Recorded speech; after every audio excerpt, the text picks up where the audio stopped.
Baada ya yote yale kutokea nchini Tanzania, watu kulaumu Diamond Platinum kuisupport serikali ya Tanzania, Diamond Platinum amekuja na nguvu mpya akikuwa fresh. Ni baada ya Diamond kushika trendi zote za East Africa na nchi za Oman na Burundi. Tanzania Diamond ameshika namba 1 kwa kutrendi na ngoma yake nyingi, na Kenya ametrendi namba 1 kwa ngoma zake nyingi na kadhalika ikiwemo Msumari. Amefanya makubwa mengi. Ukienda upande wa Boomplay, Diamond ndio msanii namba 1 anao trend kwa viewers milioni 572, akifuatia Mario Mbosso, Harmonize, J Melody na wengine.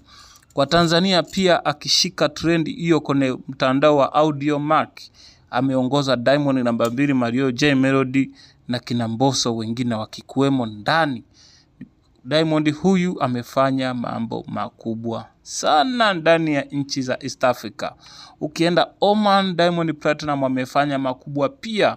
Burundi amefanya makubwa. Oman Diamond bado ni namba 1, anafuatiwa na mke wake mwenye kujiita Zuchu. Diamond bado yeye ndio namba 1 msanii wa Bongo Flava mwenye ametoa ngoma kama Msumari, Harmonize anakuja na Mbosso anakuja. Pia wafans waliosema watamblock Diamond na kuunfollow na ile slogan yao ya unfollow Diamond wamerudi na speed. Huyu amesema jamani, nimeshindwa kuvumilia mimi na Diamond damdam.